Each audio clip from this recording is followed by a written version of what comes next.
Hindi. Siya ang prinsipe. Bella. Hindi ako si Bella. Hindi ako magiging si Bella. Pero natutuwa ako at nailigtas kita ulit. Bella. Sa free ng pangalan ko, hindi Bella. At ako ang nagligtas sa'yo, hindi si Bella. Ako!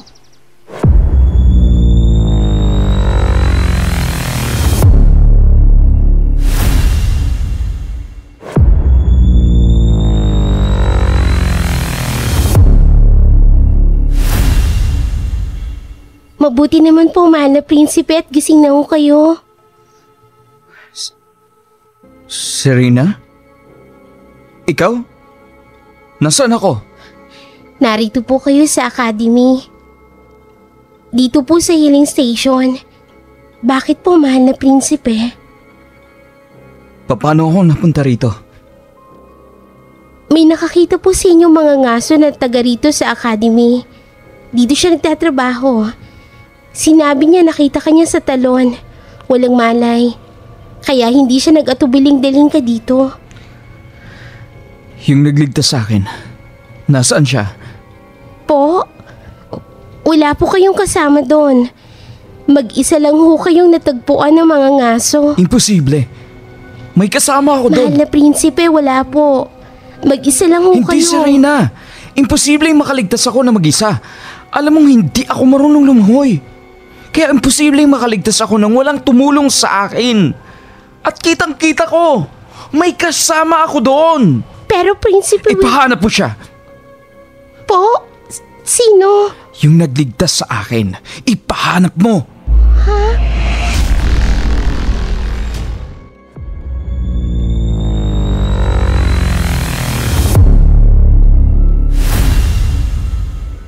Sabrina, basang-basa ka. Magbihis nga. Mamaya niyan, magkasakit ka pa. Hindi naman ako nabasa ng ulan. Naligo ako sa talon. Kahit pa. Masama na patuyuin mo yung damit mo habang suot mo pa. Lucas, Ikaw ba, kapag iniligtas kita, matatandaan mo pa ako? Ano ba namang klaseng tanong yan? Siyempre, oo. Ikaw ang nagligtas sa akin, paano hindi kita matatandaan? Talaga? Kung ganon, bakit siya? Hindi niya ako matandaan. Ano sabi mo, Sabrina? Hindi ko masyadong maintindihan. Wala. Sige ha, magbibis lang ako. Ayos ka lang? Oo, ayos lang ako. Para kasing wala ka sa sarili mo.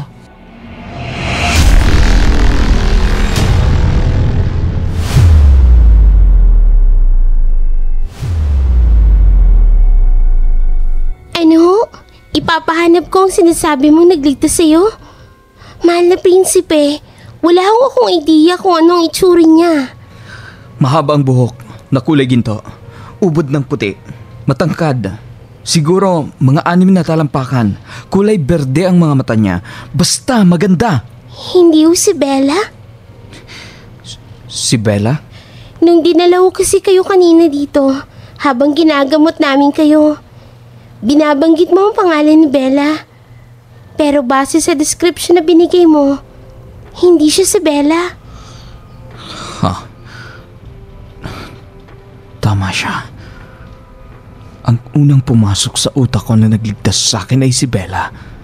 Subalit wala dito si Bella. At ang itsura ng babaeng nakita ko sa talon ay hindi tugma kay Bella. Naguguluhan ako. Pero sa paraan ng paghalik niya sa akin, parehong-pareho noon. Kung ganun, kung hindi siya si Bella, sino siya? Mahal na prinsipe, ayos lang po ba kayo? Hindi ako maayos. Basta Serena, hanapin mo siya at iharap ninyo siya sa akin. Sige po kamahalan. Iwanan mo muna ako. Gusto kong mapag-isa. Kayo po ang bahala, kamahalan. Isa lang ang paraan upang makumpirma ko kung si Bella nga ang nagligtas sa akin noon. At kapag mapatunayan kong hindi siya, baka mawalan ako sa kanya ng tiwala. Kung kailangan na gamitin ko ang kapangyarihan ko upang malaman ang totoo, gagawin ko.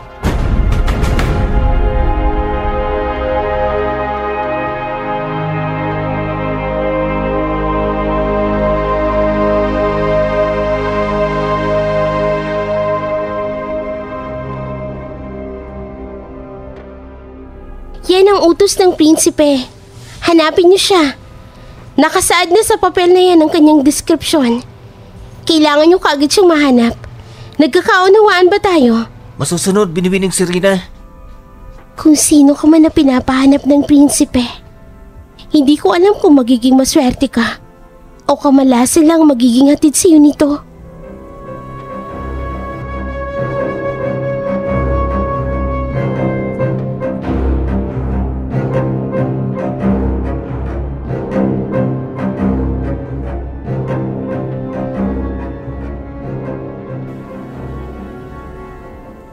Saan kayo pupunta? Saan ang inyong tungo? Inutusan po kami ni Imperatrice Serena. Si Serena. Bakit? Anong kanyang ipinag-uutos sa inyo? Tungkol po sa ipinapahanap ni Prinsipe William. Ano? Ano ang ipinapahanap ng prinsipe? Ang nagligtas daw po sa kanya sa pagkalunod.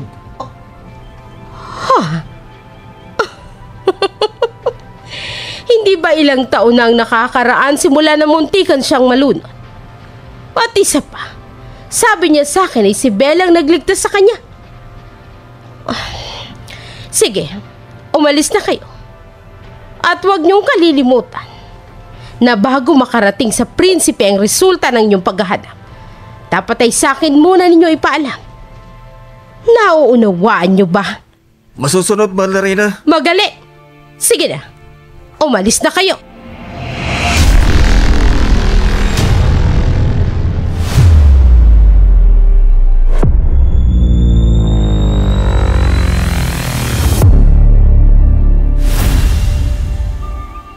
Wala kang imik. Ano ba talagang bumabagabag sa'yo? Wala naman. May iniisip lang ako. Iniisip? Kagaya ng? Lucas, wala nga. Wala, pero may iniisip ka. Ang gulo mo. Iniisip ko kasi...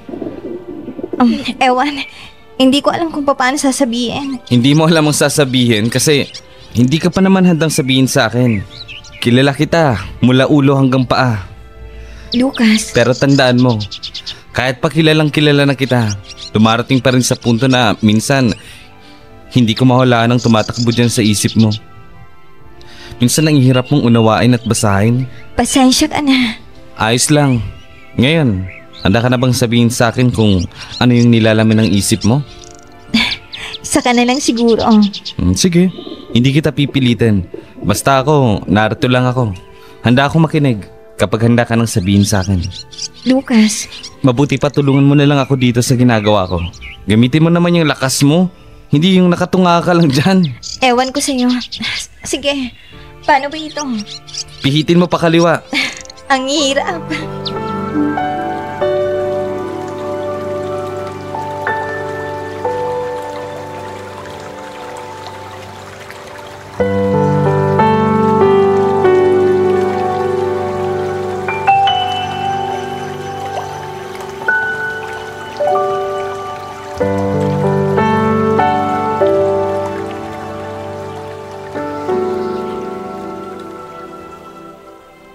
Serena! Reyna Alona? Mabuti naman at nakita kita. Bakit po, kamahalan? Meron lamang akong itatanong sa'yo. At gusto kong sagutin mo ko ng diretso. Basta po alam ko at makakaya ko pong sagutin. Bakit po hindi? Tatanungin kita. Sino ang nagligtas kay William? At bakit niya ito'y pinapahanap? Ayaw ko pong sirain ang inyong araw, kamahalan. Subalit wala akong alam. Basta ang sabi niya sa akin, may nais raw siyang ipahanap. Pero hindi niya raw matandaan ang itsura nito. Ano? Nahihibang na ba ang aking anak?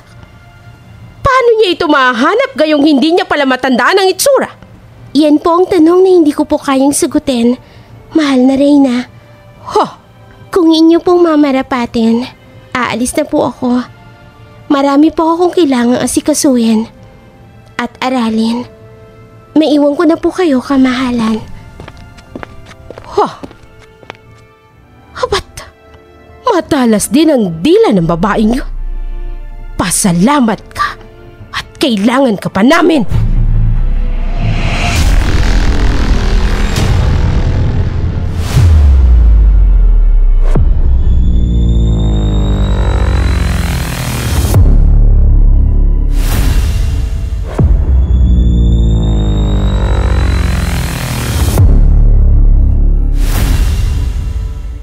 Serena, Narito ang mahal na Reyna. Nakasalubong ko siya sa pasilyo. ano naman ang ginagawa niya rito sa academy? Bakit naririto na naman siya? Hindi ko po alam. Pero alam niya po na meron kang pinapahanap. At mukhang interesado siya malaman kung sinong pinapahanap mo. Ano? Palagi ko, maaaring unahan ka ng iyong ina sa paghahanap sa taong hinahanap mo. Mahal na prinsipe. Serena.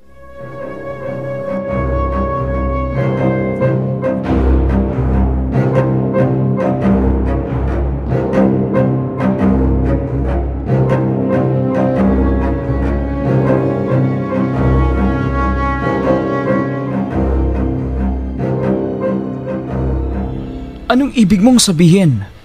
Madali lamang basahin ng iyong ina. Lalo pat gustong gusto niyang malaman kung sinong pinapahanap mo. Ganun ba? Pues, wala siyang karapatang pakialaman ang bawat desisyon ko. Desisyon kong tuklasin at alamin kung sino ang nagligtas sa akin at wala siyang karapatang pakialaman ako. Prinsipe William,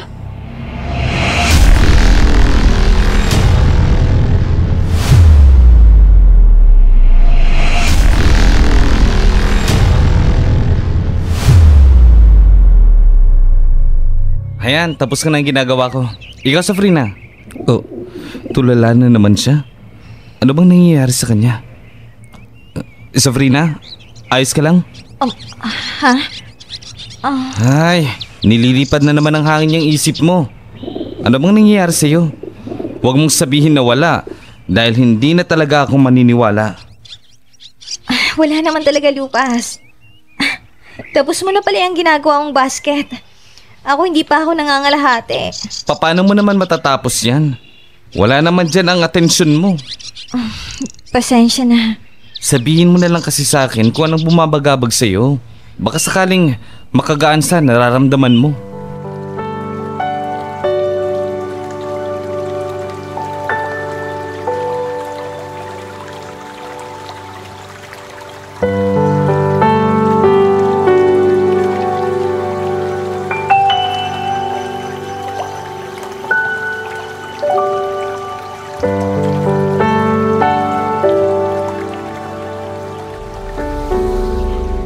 Umabot sa kaalaman ko na mayroon kang pinapahan.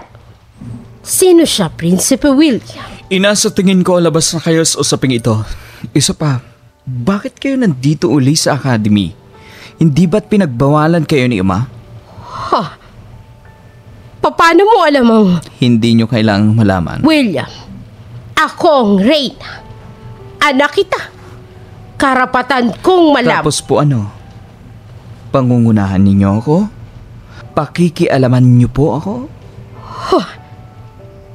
Kailan ka pa natutong sumagot sa akin ng ganyan? Hindi ka naman dating ganyan, William. Sawa na po akong manahimik, Ina. Sawa na akong sumunod at makinig na lang. William!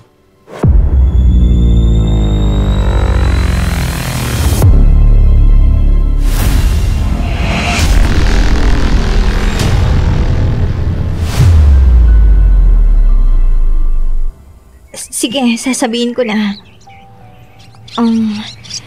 Nakita ko uli ang prinsipe. Ano? Yung aroganteng prinsipe? Anong ginawa niya sa'yo? Sinaktan ka ba? Pinagsalitan ka ba ng masama? Ano, sabihin mo, igaganti kita. Lucas, walang ganang nangyari. Wala. Eh, kung ganun, ano? Muntik na siyang malunod. At iniligtas ko siya. Tapos? Tapos nung nagkamalay siya, Tinawag niya ako sa ibang pangalan. Tinawag ka niya sa ibang pangalan? Oo. Ang akala niya, hindi ako ang nagligtas sa kanya. Kaya bago pa tuluyang bumalik ang ulirat niya, iniwan ko na siya sa gilid ng talon. Sa talon? Anong ginagawa niya doon? Hindi ko alam. Baka naman minamanmanan ka niya. Lucas, ano namang mapapala niya kung mamanmanan niya ako? Ewan ko. Malay natin, di ba? Siguro nagkataon lang yon. Baka nababagot siya kaya napadpad siya doon. Ewan.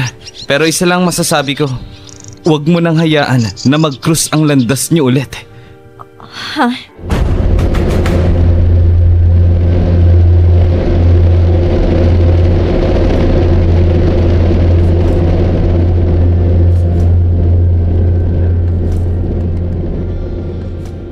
Sinong nagturo sa iyong sagot-sagutin ako, Prinsipe William? Si Bella ba? Walang kinalaman si Bella dito, ina. Labas siya sa usaping ito. Pero simula na maging kaibigan mo yung si Bella, nagiging matigas na rin ang iyong ulo. Ina, walang kasalanan si Bella dito. Kayo ang nagturo sa akin maging ganito. Hindi ang ibang tao. Hindi ba? Ito naman talagang gusto ninyo. William, Gusto niyo akong maging matigas. Gusto niyo akong mawala ng puso. Heto na. Unti-unti nang nawawala yung dating ako. Hindi ka ba natutuwa, ina? William. Marahil si ama ay oo. Huh.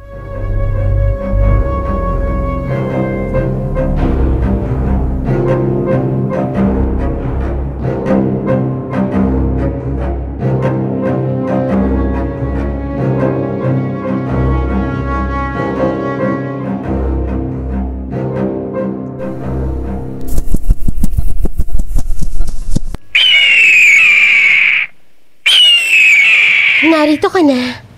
Kumusta? Minanmanan mo ba sila? Talaga? Ginawa yun ni Prinsipe William? Natututo na talaga siya. Huwag ka mag-alala. Sila mismo magpapabagsak sa sarili nila. Pero naaawa ako sa maaaring mangyari sa hinaharap. Maraming inosente ang madadamay. Mga taong walang alam. Pero siguro, ito na talaga ang kapalaran natin. Kailangan may magbuwis ng buhay para sa pagbabago.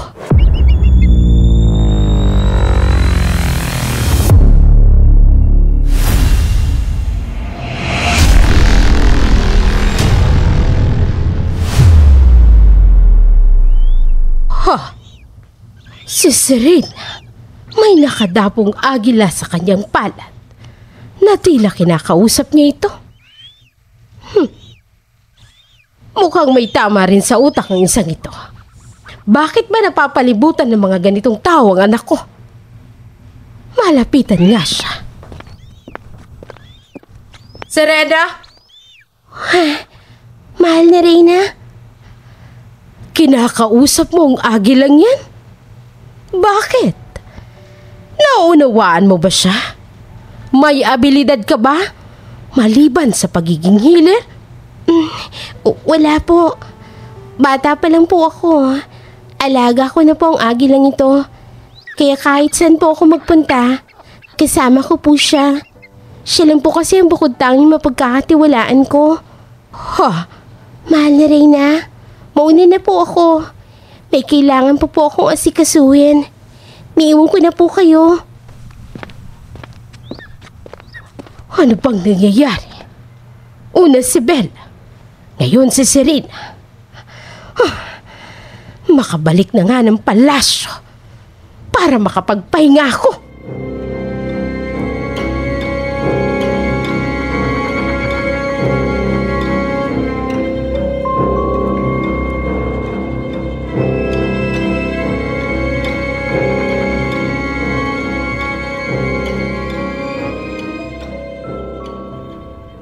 Bakit naman hindi na dapat mag-cruise ang landas namin? Hindi lang magandang kutob ko. Parang may kakaiba sa prinsipe na yan. Kakaiba naman talaga siya. Dahil hindi natin siya kaestado. Isa pa, kahit hindi mo na ako paalalahanan, Talagang hindi na ako papayag na mag-cross ang landas namin. Mabuti naman kung ganun. Tapusin mo na yung ginagawa mong basket. Sayang ng benta bukas kapag konti lang yung nagawa natin. Sige.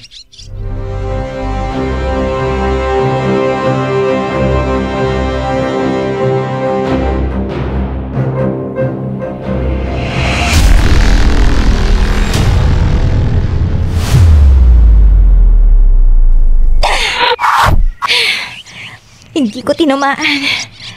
Nakakainis. Okupado pa rin ang isip ko sa nangyari kahapon. Bakit ba hindi pa rin yan mawala sa utak ko? Parang silang plaka na paulit-ulit kong naaalala. Bella. Bella. Siya yung batang arugante noon. Siyang nanakit sa akin. Kung ganoon, malapit sila sa isa't isa ng prinsipe. Bakit ganon? Bakit naiinis ako sa isiping malapit sila? Hindi. Kaya ako naiinis dahil sa ginawa nila sa akin noon. Tama. Yun ang dahilan. Yun lang ang dahilan at wala nang iba pa.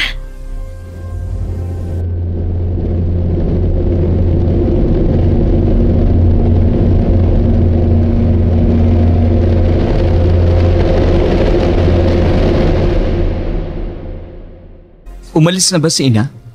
Oo na, kamahalan. Nakasalubong ko siya kanina. Parang mainit yata ang ulo.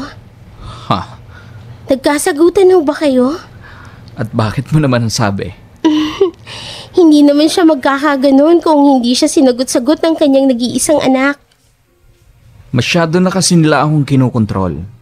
At hindi na ako nasisiyahan. Mukha yatang kailangan na nilang paghandaan ng pagbabago mo, mahal na prinsipe. Nakikinikinita ko na.